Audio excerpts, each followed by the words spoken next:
अगर शेर जाग जाए तो जंगल कांपता है और अब भारत का शेर यानी भारतीय वायुसेना अपनी ताकत दिखाने को पूरी तरह से तैयार है।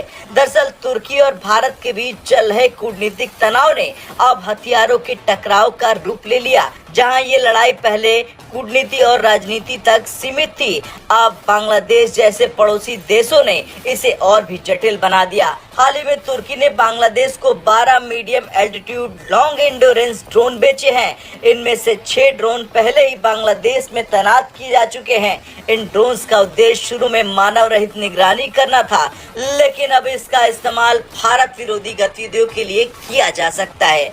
दरअसल भारत विरोधी तत्व अब तुर्की ने इन ड्रोन्स में मिसाइल और हथियार लगाने की वकालत कर दी है। इससे न सिर्फ भारत की सुरक्षा को खतरा है, बल्कि ये भौगोलिक राजनीति को और जटिल बना रहा।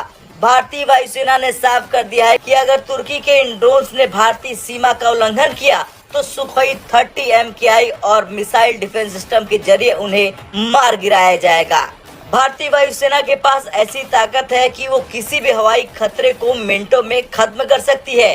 बांग्लादेश को चेतावनी देने के लिए भारत ने 2019 की घटना का उदाहरण दिया कि जब पाकिस्तान ने ड्रोन्स के जरिए भारतीय सीमा पर घुसपैठ करने की कोशिश की थी। भारतीय वायुसेना ने अपने सुखोई 30 फाइटर जेट्स के जरिए इन ड्रोन्स को तुरंत नष्ट कर दिया था। भारत की वायुसेना दुनिया की सबसे मजबूत सेनाओं में से एक है। तुर्की या बांग्लादेश जैसे देश भारतीय ताकत को हल्के में नहीं ले सकते। अब सवाल उठता है कि तुर्की ऐसा क्यों कर रहा। दरअसल तुर्की भारत के खिलाफ पाकिस्तान और बांग्लादेश को हथियारों की सप्लाई कर रहा, लेकिन दूसरी तरफ ब्रिक्स में शामिल होने के लिए तुर्की को भारत का समर्थन चाहिए। यानी तुर्की की रणनीति बहुत जटिल और दोहरी हो गई है। भारत ने साफ कर दिया है कि कूटनीतिक संबंध तभी बेहतर हो सकते हैं जब तुर्की अपने भारत विरोधी कदम पीछे ले। बांग्लादेश जो पहले भारत का करीबी पड़ोसी था, अब धीरे धीरे भारत विरोधी रुख अपनाने लगा है। बांग्लादेश ने तुर्की से ड्रोन खरीदे और इन्हें भारत की सीमा पर तैनात कर दिया। बांग्लादेश के कट्टरपंथी अब भारत के खिलाफ ज्यादा आक्रामक हथियार खरीदने की वकालत कर रहे हैं। हालांकि भारतीय वायुसेना ने साफ कर दिया है कि किसी भी उल्लंघन को बर्दाश्त नहीं किया जाएगा।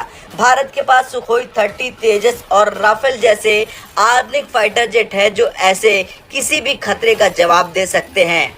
बांग्लादेश की इन हरकतों के बाद भारत को अपनी रक्षा तैयारियों को और मजबूत करना होगा। वर्तमान में भारतीय वायुसेना के पास 42 स्क्वाड्रन फाइटर जेट है, लेकिन एक्सपर्टों का मानना है कि भारत को कम से कम 45 स्क्वाड्रन की जरूरत है। इस पूरे मसले पर चीन भी बांग्लादेश को हथियार बेचने के लिए तैयार बैठा है। चीन, तुर्की और पाकिस्तान की तिकड़ी भारत के लिए एक नया खतरा बन सकता है, लेकिन भारत ने अपनी डिफेंस पॉलिसी और आत्मनिर्भर भारत योजना के तहत नए फाइटर जेट्स, स्वदेशी मिसाइल डिफेंस सिस्टम और आधुनिक टेक्नोलॉजी को अपनाकर इस खतरे का जवाब तैयार कर लिया है। भारत ने तुर्की और बांग्लादेश को स्पष्ट संदेश दिया है कि अगर आप शांति चाहते हैं तो हथियारों की राजनीति से दूर रहें, लेकिन अगर किसी ने भारत की संप्रभुता को चुनौती दी तो भारतीय वायुसेना और मिसाइल डिफेंस सिस्टम तुरंत जवाब देने के लिए तैयार हैं। खैर, ये लड़ाई सिर्फ हथियारों की नहीं, बल्कि ये भारत की भौगोलिक और रणनीतिक स्थिति को चुनौती देने की कोशिश है। लेकिन भारत ने बार बार साबित किया कि वो किसी भी आंतरिक और बाहरी खतरे से निपटने के लिए पूरी तरह से सक्षम है। Sukhoi 30 MKI missile defence system और 45 स्क्वाड्रन का प्लान भारत को न सिर्फ दक्षिण एशिया की सबसे बड़ी ताकत बल्कि दुनिया की सुपर पावर बनने के करीब लाएगा।